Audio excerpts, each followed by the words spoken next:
하나님의 부르심을 입었는데 너무 중요한 사람들이죠. 그래서 우리 신앙 고백을 한번 하겠습니다. 시작. 주는 그리스도시요 살아계신 하나님의 아들이시니다. 아멘. 우리 교회를 부르신 이유, 또 우리 여러분 한 분 한 분을 부르신 이유는 하나님이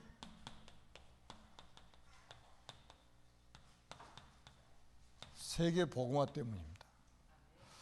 그래서 우리는 이 237개의 나라를 지금 가슴에 품고 또 5천 종족을 마음에 품고 지금 기도하고 있습니다.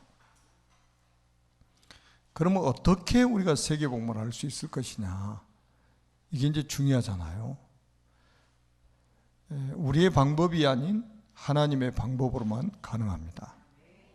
그래서 우리가 이제 서론이면서 아주 이제 결론 부분인데 로마서 1장 16절에서 17절이잖아요. 바울이 그 로마서 1장에 보면 굉장히 로마에 가고 싶어 하죠. 왜? 바울은 로마 복음화가 곧 세계 복음화라는 걸 알았기 때문에 굉장히 가고 싶은 거예요. 왜 또 가고 싶었냐면 로마에는 사도들이 지금 한 명도 들어가지 않았는데 로마에 교회가 세워진 거예요. 그 사도행전 2장에 보면 로마로부터 나그네들이 나오잖아요. 이 사람들이 그 오순절에 마가다락방에서 하나님의 역사를 체험하고 돌아가서 교회가 세워진 거죠. 얼마나 바울이 기쁘겠어요. 그러니까 바울은 그 로마에 가서 제자들을 만나고 제자들을 축복하고 제자들에게 메시지를 주고 싶은 거예요. 그런데 하나님이 로마로 가는 시간표를 허락하지 않으시는 거예요. 그래서 간절한 마음으로 글을 써서 보낸 게 로마서입니다. 그래서 로마서 1장 16절에 보니까 내가 이 복음을 부끄러워하지 않느니 복음은 모든 믿는 자에게 구원을 주시는 하나님의 능력이 됨이라 그랬죠. 복음은 하나님의 능력이라 이 말이에요. 여러분들이 꼭 기억하셔야 됩니다. 세계 복음화는 결국 이거 하나님의 능력, 복음의 능력으로만 가능하다는 거예요. 복음의 능력으로 로마를 복음할 수 있다. 복음의 능력으로만 세계 복음화 가능하다. 바울은 고린도전서 1장 24절에도 이렇게 표현했잖아요. 그리스도는 하나님의 능력이요 하나님의 지혜니라. 그러니까 하나님의 능력이 따로 있는 게 아니에요. 복음이 하나님의 능력이라.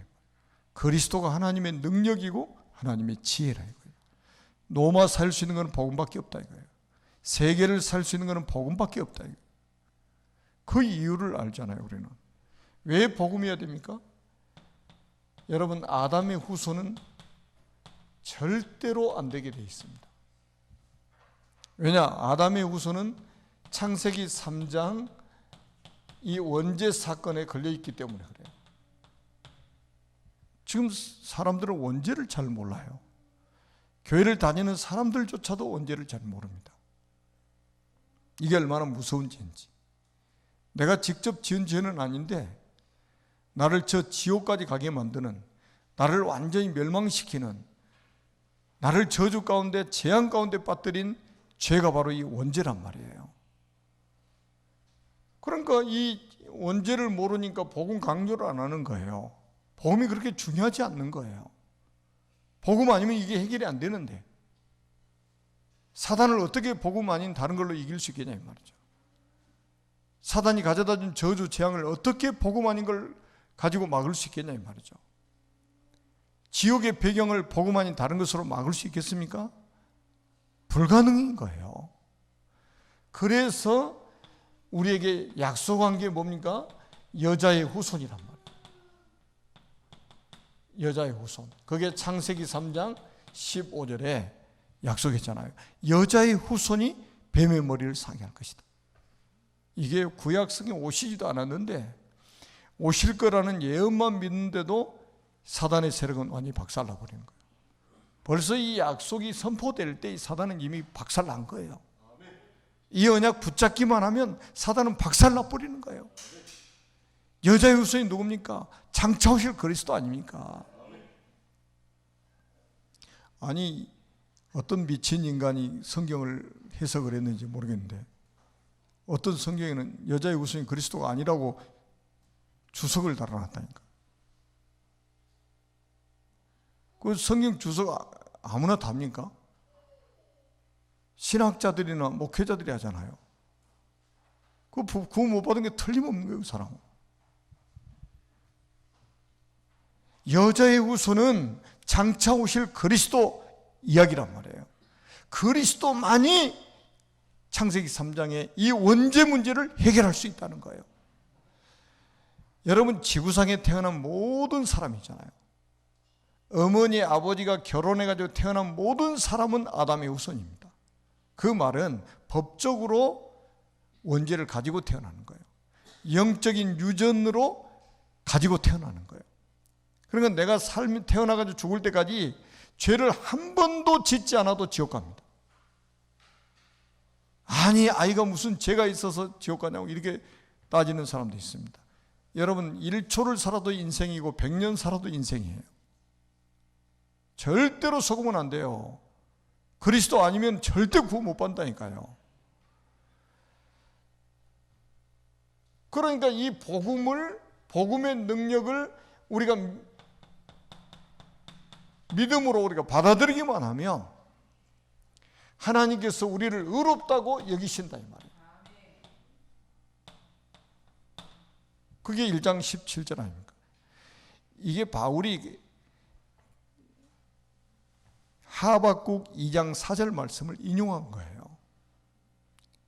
하박국 선지자가 의인은 믿음으로 말미암아 살리라고 구약 성경에도 그렇게 구약 시대도 오직 믿음으로 구원받는다고 말씀했어요. 그 말씀을 인용해 가지고 바울이 지금 오직 의인은 믿음으로 말미암아 살리라 이렇게 말한 거예요.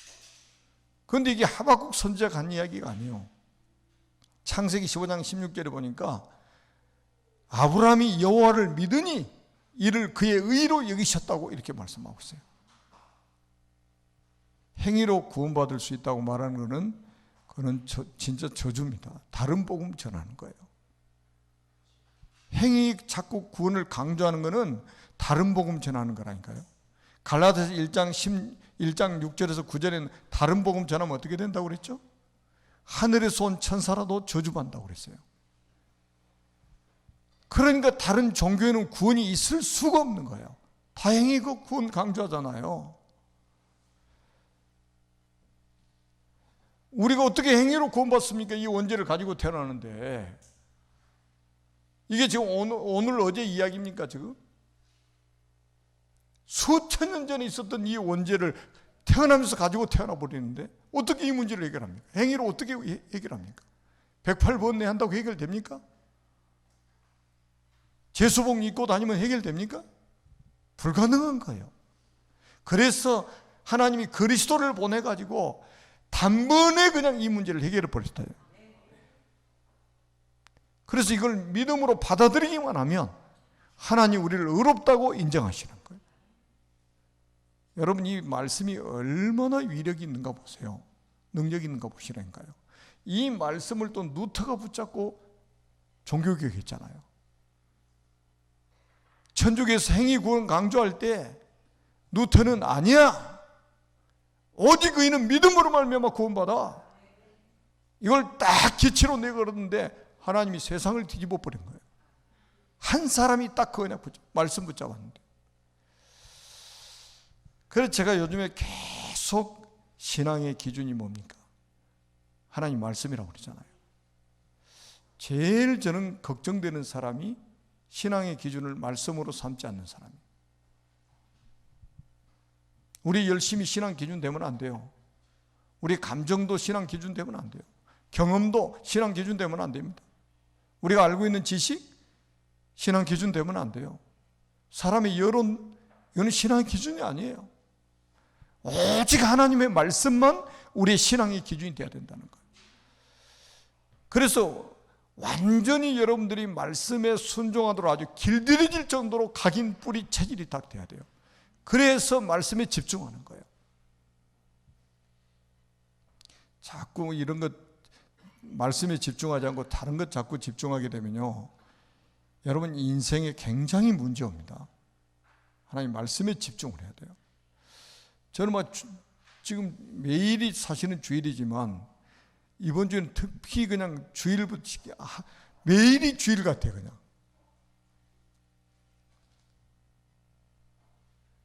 어제 월요일날 화요일날 일본 신학교 또 강의했잖아요. 오늘 아침부터 계속 지금 예배 속에 있고 말씀 속에 있다 보니까 이게 주일이 따로 있다는 느낌이 안 드는 거예요. 그냥 참 감사한 일이죠. 그래서 이 믿음은 하나님이 우리에게 주신 선물 아닙니까? 에베소 2장 8절에 이것이 너에게서 난 것이 아니요 하나님의 선물이라. 우리가 힘쓰고 애써서 되는 문제가 아니에요. 하나님의 은혜를 받아야만이 이게 믿어져 버린 거예요. 빌립보서 1장 29절에 제가 말씀드렸잖아요. 그리스도를 위하여 너에게 은혜를 주신 것은 다만 그를 믿을 뿐 아니라 또한 그를 위해서 고난도 받게 하려 하심이니라. 은혜가 임하면 그리스도가 믿어져 버리는 거예요. 그래서 구원받는 거예요. 그리고 또 뭡니까? 또한 그를 위해서 고난도 받게 하라. 고난이 왜 옵니까? 전도해야 고난이 오는 거예요. 선교해야 고난이 오는 거예요. 뉴스 보니까요, 지금 모슬렘권 같은 데서는 지금도 선교사들이 순교를 합니다. 지금도.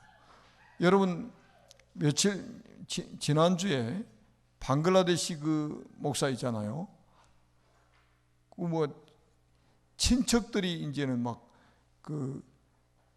죽이려고 그런다고 지금 이제 명예살인 있잖아요.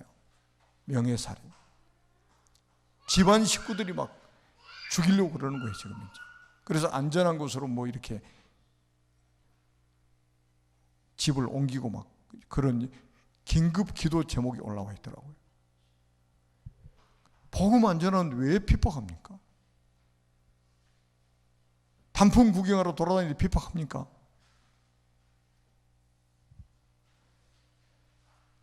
복음 전하는 전도자를 핍박하는 거예요. 그런데 그 핍박을 있잖아요, 두려워하지 않는 거예요. 왜? 은혜를 받았기 때문에. 그러니까 순교도 하는 거예요. 은혜 받았으니까 그게 가능해지는 거예요. 어떻게 순교하지? 어떻게 목배임을 당하고 어떻게 불에다 태워 죽이고 그런데 그렇게 끝까지 신앙을 지키지? 하나님의 은혜 베푸시면 가능해요. 우리 힘으로 하는 게 아니에요. 하나님의 은혜를 주시면 가능합니다. 그래서 여러분들에게 뭡니까? 오직 믿음. 그냥 믿음이 아니고 오직 믿음이 회복돼야 돼요. 오직 믿음입니다. 이게 이제 로마서 2장부터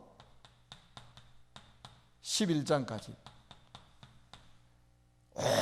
오직 믿음으로만 구원받는다는 거 계속해서 강조를 합니다. 그리고 두 번째는 구원받은 사람은, 믿음으로 구원받는 사람은 이제는 뭡니까? 오직 누림. 이게 뭡니까? 우리의 삶이 되어야 된단 말이에요.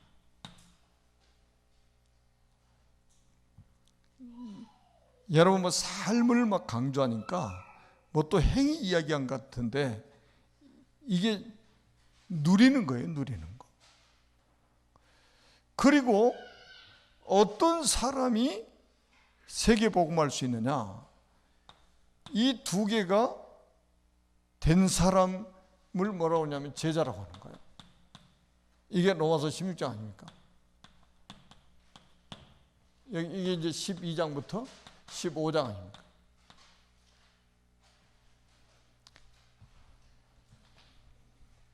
우리 여러분들 말씀 정리를 좀 잘 하셔야 될 겁니다. 지금 요한복음은 주일날 오전에 메시지를 지금 계속 한 10개월 정도 지금 하고 있잖아요. 그리고 지금 여러분 창세기 강의 또 계속 들으셨고, 또 여호수아 강의 계속 들으셨죠. 그 말씀 정리를 여러분들이 좀 개인적으로 하시는 게 좋아요. 왜냐하면 여러분들은 세계 복음할 사람이고, 앞으로 제자를 키워야 될 사람들이고, 앞으로 렘넌트를 키워야 될 사람들이기 때문에 이 말씀이 정리가 돼 있어야 됩니다.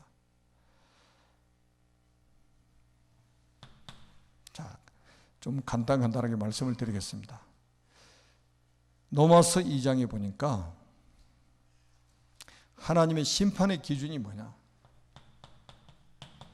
하나님의 심판의 기준이 그리스도입니다. 2장 16절에 나와요. 곧 나의 복음에 이른 바와 같이 하나님이 예수 그리스도로 말미암아 사람들의 은밀한 것을 심판하시는 그날이라. 여러분, 하나님의 의의 기준은 그리스도입니다.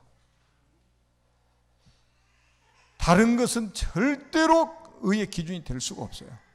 우리가 아무리 착하게 살고 좋은 일을 하고 선행을 베풀지라도 그거는 하나님 보실 때 의가 아니에요.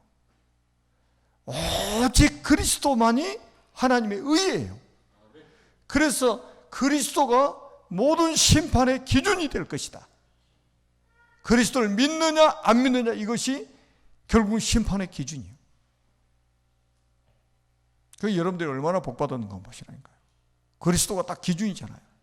의의 기준, 하나님의 의의 기준 그리스도, 모든 심판의 기준 그리스도. 그러니까 세상에는 그리스도 믿느냐 안 믿느냐 이거 딱 둘로 갈라지는 거예요. 왜 그런 줄 아십니까? 아까 앞에서도 말씀드렸던 것처럼 모든 사람이 원죄를 가지고 태어납니다. 이게 로마서 3장 10절에 보니까 의인은 없나니 하나도 없으며 그랬죠. 무슨 죄를 졌길래 하나도 없다고 그럽니까? 의인이 원죄를 말하는 거예요. 23절에 보니까 뭐라고요? 모든 사람이 죄를 범하였으며 하나님의 영광에 이르지 못하더니. 그러니까 이 문제를 해결할 수 있는 분이 도대체 누구냐 이 말이에요. 그리스도란 말, 그리스도. 저 복음밖에 없다는 거예요. 헬라인도 유대인도 다 이 원죄를 가지고 태어나는 거예요. 이 문제를 해결할 수 있는 분은 그리스도밖에 없다. 복음밖에 없다. 그리고 세 번째는 뭡니까?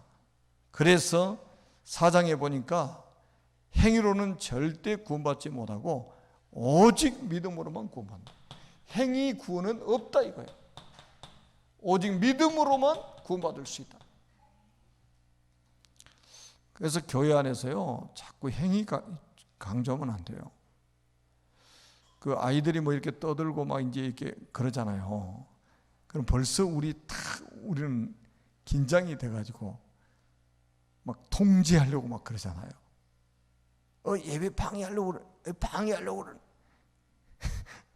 딱 이렇게 벌써 이렇게 뭔가 이렇게 좀 이게 딱 선을 긋고 막 뭐 제재를 가하고 이런 게 우리 속에서 막 살아나는 거예요, 막.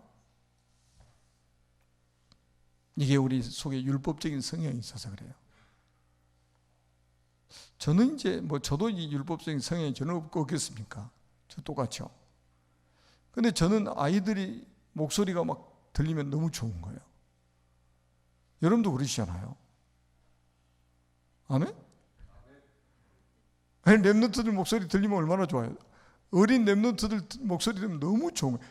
저는 우리 237 서밋스쿨 아이들 찬양 예배하는 시간이잖아요. 그 찬양 소리가 그냥 제일 듣기가 좋아요. 아주 전문인들이 성악가들이 부르는 찬양보다 훨씬 더 저한테는 은혜돼요. 어린 아이들의 그 순수한 그 찬양이잖아요.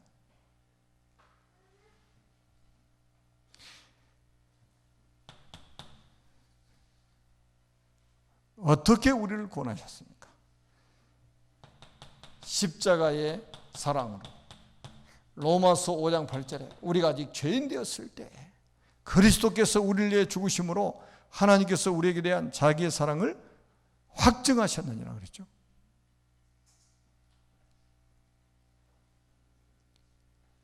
얼마나 감사한 일입니까? 우리가 아직 죄인 되었을 때, 의로울 때, 의로운 사람이 없다고 그랬잖아요. 모든 사람이 죄를 범했을 때 하나님께서 완전히 이 십자가에서 우리를 사랑하신 증거를 보이셨다는 거예요.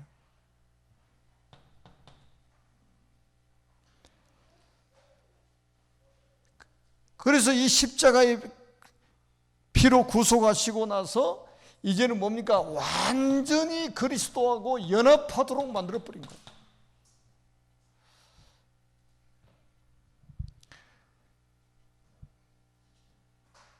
(6장 5절에) 이런 말씀이 있죠. 한번 같이 한번 읽어보겠습니다. 큰 소리로 한번 읽어보면 시작. 만일 우리가 그의 죽으심과 같은 모양으로 연합한 자가 되었으면 또한 그의 부활과 같은 모양으로 연합한 자도 되리라. 여러분들은 완전히 그리스도하고 연합한 자가 되어버린 거예요. 그러니까 여러분들은 망할 수가 없게 된 거란 말이에요. 그리스도와 연합된 자, 완전히 그리스도하고 원네스 되어버렸다니까요. 이렇게 엄청난 축복을 받은 거예요. 영적 자부심을 가지세요. 그러니까 자꾸 여러분 우리가 속잖아요. 우리가 혼자 있는 것처럼 생각하는데 아니에요. 그리스도와 연합한 자예요. 그런데 왜 이렇게 갈등하냐 이 말이에요. 그런데 왜 이렇게 갈등해요? 로마서 7장 22절로 24절에 보면 이렇게 나오죠. 바울이 이렇게 고백했어요. 한번 찾아보세요, 성경.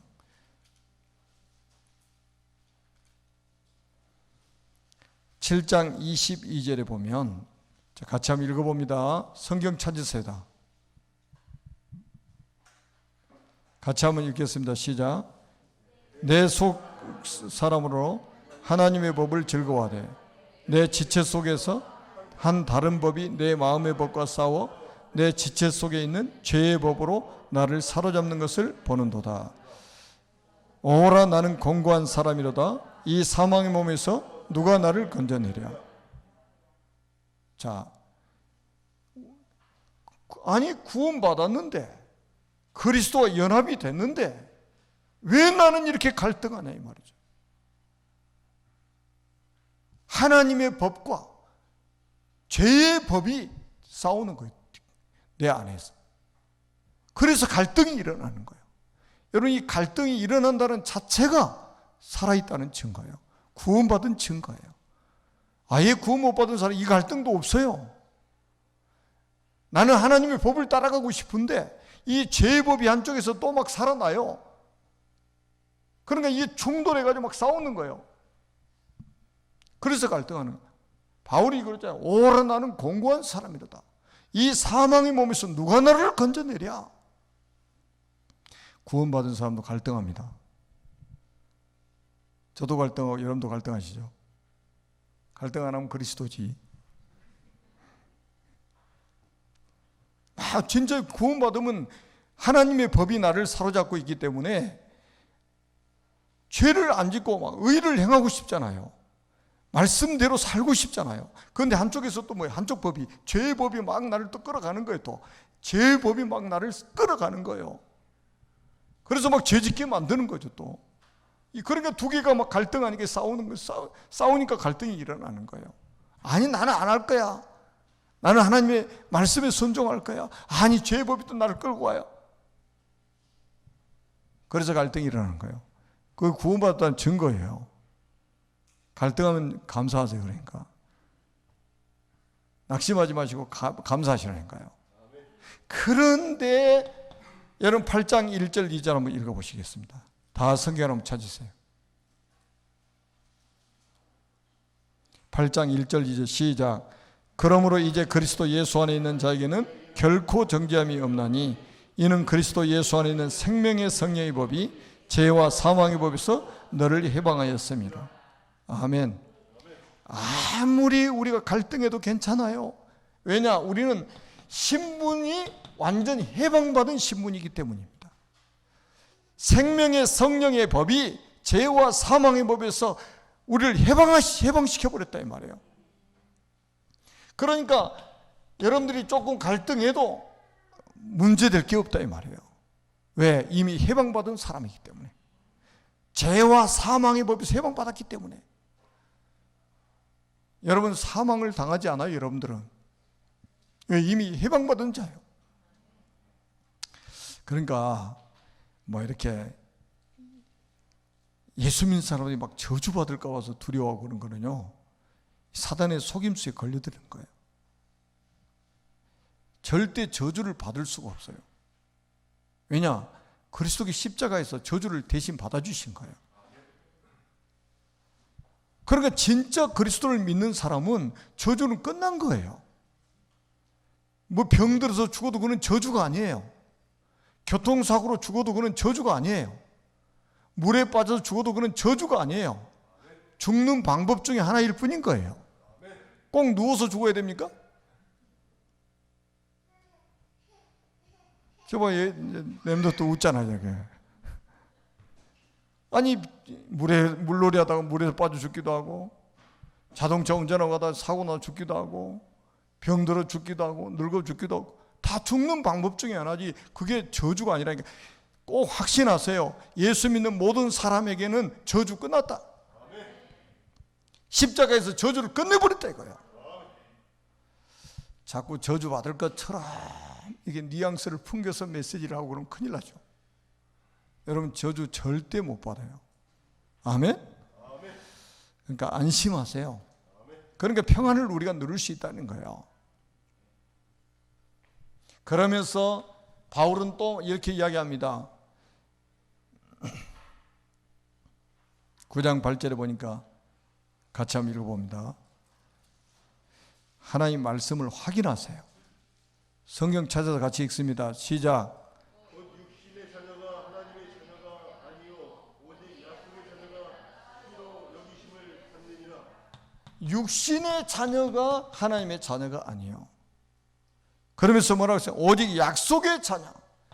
약속의 자녀라 해야 된다. 약속의 자녀. 약속의 자녀가 그 시로 여김을 받느니라 그랬어요. 여러분 다 이 말은 뭡니까? 유대인이라고 해서 다 하나님의 자녀가 아니라 이 말이에요. 유대인이라고 다 하나님의 자녀입니까? 창세 전에 그리스도 안에서 택함 받은 사람이 있다니까요. 창세 전에 영생 주시기로 작정된 자가 있는 거예요. 하나님의 약속의 자녀가 있다니까요. 여러분들은 그냥 구원받은 게 아니에요. 창세 전에 그리스도 안에서 택함 받은 백성이에요.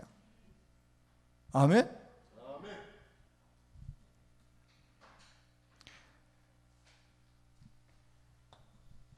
자, 그 다음에 10장에 보니까 무슨 말씀이 있습니까? 한 구절만 한번 같이 한번 읽어보겠습니다. 로마서 10장 10절 다 성경 찾으세요. 성경 같이 한번 읽어봅니다. 10장 10절 시작.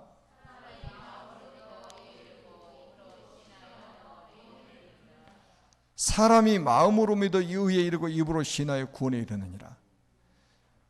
여러분이 마음으로 믿어서 구원에 의에 이르고 입으로 시인하여 구원에 이르느니라. 마음으로 믿어지는 거예요. 그러면 의롭다고 하나님이 인정해 주신다 이 말이에요. 입으로 시인하여 구원에 이르느니라. 그래서 우리가 복음 전해서 예수 영접시키는 거 따라 사라고 하는 이런 이유가 그거예요. 입으로 시인하라는 거예요. 그리고 우리는 뭡니까? 접붙임을 받은 자다. 이게 11장에 나와 있습니다. 우리는 접붙임을 돌 감람나무에서 접붙임을 받아서 완전히 참감람나무에 접붙임을 받은 자다. 그래서 우리는 뭐만 하면 되냐? 감사할 것밖에 없다. 우리를 구원하신 하나님께 감사할 것밖에 없다.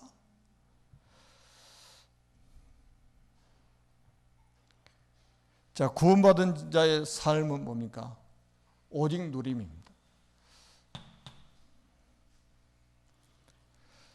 자, 무엇을 가지고 우리가 누리느냐 말이죠. 12장에 나오죠. 영적 예배입니다. 산 제사를 드리라 말이죠. 12장 1절 2절 한번 같이 1절 같이 한번 읽어봅니다. 12장 1절입니다. 시작.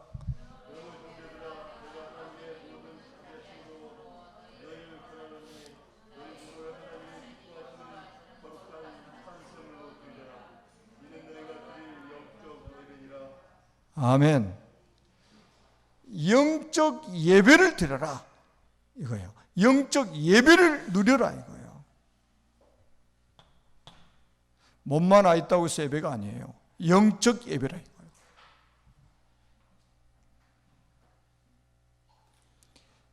그리고 13장에는 무슨 말씀이냐면 위에 있는 권세에 복종하라. 위에 있는 권세에 복종하라. 그러니까 예를 든다면 우리가 이제 영적인 신앙적인 부분들이잖아요. 진리냐 비진리냐 이게 여기는 우리가 생을 걸어야 돼요. 그런데 세상 법 있잖아요. 이거 지켜야 됩니까? 안 지켜야 됩니까? 나는 기독교니까 안 지켜도 된다? 맞습니까? 법은 지켜야 돼요. 그런데 진리와 비진리 싸움에서는 우리가 완전히 싸워야 되는 거예요. 그렇지 않는 것은 우리가 법을 지켜야 된다 이 말이죠.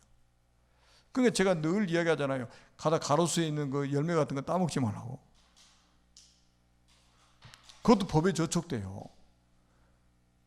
몰라서 사람들은 신정호도 가면은 뭡니까 길거리 이렇게 뭐 이게 사과라든지 뭐 이런 거 해놨잖아요. 따먹지 말라고 거기다 막 붙여놓는 거예요. 왜요? 사람이 자꾸 따먹으니까. 근데 그거 가로수도요, 그 시에서 관리를 합니다. 그것도 법적으로 저촉이 된다니까요. 근데 굳이 그걸 왜 따먹으려고 그러는지 모르겠어요, 사람들. 그래서 나는 그러거든요. 남의 거 떨어진 거 주워 먹지도 말라고 그러는 거예요.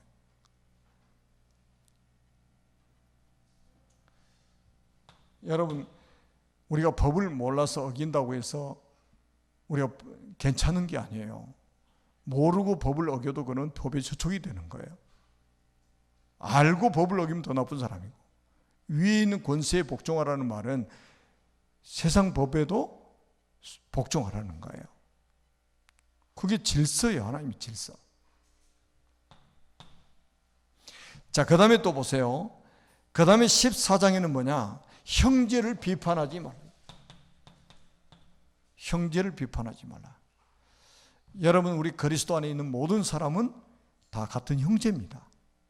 그리스도의 피로 한 가족이 된 사람들이에요. 그래서 뭐 하지 말라고요? 비판하지 말라 이거예요. 여러분, 우리가 비판하면 우리도 비판을 당하게 됩니다. 우리는 비판할 자격이 없어요. 누구를 비판할 자격이 없다니까요. 여러분, 우리가 비판할 자격이 있습니까? 없어요. 그런데 우리가 속아가지고, 여러분, 형제를 비판하는 게 아니라 우리는 형제를 뭘로 여겨야 됩니까? 동역자로 여겨야 된다 이 말이에요. 그 다음에 15장에 보니까 믿음이 약한 자의 약점을 담당해라. 여러분, 약한 자 있잖아요. 믿음이 약한 자. 이 믿음을 담당하라는 거예요. 에이, 저 인간 깨닫지도 못하고. 이렇게 정지하지 마시고 믿음이 약한 자를 담당하라고 하는 것은 도와주라 이거예요. 그렇잖아요. 우리가 뭐 예를 든다면 사람이 무거운 짐을 막 들고 가는데 힘이 딸리면 누가 가서 옆에서 살짝만 딱 들어주면 가벼워지잖아요. 그래서 백지장도 맞들면 가볍다고 할 정도로 그런 속담도 있잖아요. 그러니까 교회 안에 믿음이 약한 자가 있으면 비난의 대상이 되면 안 된다 이거죠. 그 약한 자를 도와라 이거예요. 그 약한 자를 통해서 하나님은 세계 복음을 이룰 것이기 때문에 여러분 자꾸 우리가 속잖아요. 이게 나한테만 적용됩니까? 베드로전서 2장 9절이 베드로전서 2장 9절이 나한테만 적용됩니까? 구원받은 모든 사람에게 적용되는 거예요. 너희는 택한 족속이요 왕같은 제사장이요 그의 나라요 그의 소유된 백성이니. 여러분 그리스도의 삼중직이 예수 믿는 모든 사람에게 동일하게 와 있는 거예요. 아무리 가난한 사람에게도 병든 사람에게도 믿음이 약한 사람에게도 다 와 있어요. 그러니까 그 사람을 하나님 붙들어 가지고 세계복음화 하실 것이다. 고린도전서 1장 26절 28절에는 약한 자를 들어서 강한 자를 부끄럽게 하신다고 그랬잖아요. 가난한 자를 들어서 있는 자들 부한 자들을 부끄럽게 하신다고 그랬잖아요. 그럼 우리가 이제 이런 누림을 다 놓치고 살면 큰일 나는 거예요. 우리가 속을 때가 많거든요. 이거는 이 삶은 우리가 누림이 되어야 된다 말이죠. 자, 그러면서 뭡니까? 요 갖춰진 사람들이 누구냐? 로마 16장에 나오는 제자들입니다. 전도자의 보호자. 베베죠. 16장 1절 2절 보니까 전도자의 보호자. 그 다음에 뭡니까? 전도자의 동역자. 로마 16장 3절에서 5절에 브리스길라 아굴라 부부 이야기했죠. 전도자의 식주인. 이러면서 세계 복음하는 거예요. 그리고 뭡니까? 사랑하는 자, 수고하는 자, 친척, 그 다음에 인정받는 자, 이런 타이틀을 가지고 세계 복음화에 헌신하는 거예요. 이런 거를 뭐라고 그러냐? 전부 이면 계약을 가진 자들이다. 이면 계약을 가진 자들. 여러분 하나님과의 이면 계약이 없으면 조그마한 일을 만나도 우리가 낙심할 수가 있고요. 자꾸 이게 우리가 갈등하는 데 깊이 빠져서 헤어나오지 못할 수가 있어요. 이면 계약이 없으면. 누가 인정해 주지 않으면 낙심합니다. 누가 좀 칭찬이 나면 막 힘이 납니다. 그게 왜 그런 줄 아세요? 하나님과의 이런 이면 계약이 없으니까 그러는 거예요. 아니 누가 나를 인정해 주고 안 해주고 이것 때문에 내 신앙이 흔들린다면 되겠습니까? 하나님과 이면 계약이 있습니다. 그래서 제가 암행어사 이야기를 자꾸 하잖아요. 여러분 암행어사는 뭐를 가지고 다녀요? 마패를 딱 가지고 다니잖아요. 마패 들고 다닙니까? 마패 품속에다 딱 숨겨가지고 다니잖아요. 그러니까 허름한 옷 입고 다녀도 괜찮아요. 그냥 초가집에 가서 자도 돼요. 길거리에다 돗자리 펴놓고 자도 괜찮아요. 누가 막 비난해도 괜찮아요. 왜요? 왕하고 바로 통하는 사람이잖아요. 그게 마패잖아요. 우리는 로마서 16장 이 세계복음화했던 주역들이 전부 하나님과 이면계약을 가진 자들이었단 말이죠. 그러니까 흥분할 이유도 없고 낙심할 필요도 없다 이 말이에요. 여러분들을 이렇게 부르신 거예요. 세계복음화의 주역으로 237개 나라 살릴 주역으로 하나님 여러분을 부르셨습니다. 복음의 능력으로 이미 여러분들 구원받았기 때문에 행위 구원은 없다. 오직 의인은 믿음으로 말미암아 산다. 그 믿음 가진 자는 우리가 이제 이 땅에서 누리면서 사는 것이다. 그게 우리 전도자들의 삶이에요. 그냥 전도자의 삶은 누림이 돼야 된다 이 말이에요. 매일같이 행복해야 돼. 복음 때문에 매일같이 행복한 전도자들이 돼야 됩니다. 그래서 로마서 16장의 저 인물들은 오직 믿음, 오직 누림 이게 된 거예요. 그래서 세계복음한 사람들이요. 우리 교회를 부르신 이유고, 여러분을 부르신 이유고, 여러분 가정을 부르신 이유입니다. 아멘. 살아계신 하나님 아버지 은혜를 감사합니다. 우리 모든 성도들이 세계복음화의 주역으로 쓰임받을 수 있도록 축복하여 주옵소서. 예수 그리스도의 이름으로 간절히 축복하며 기도드립니다. 아멘.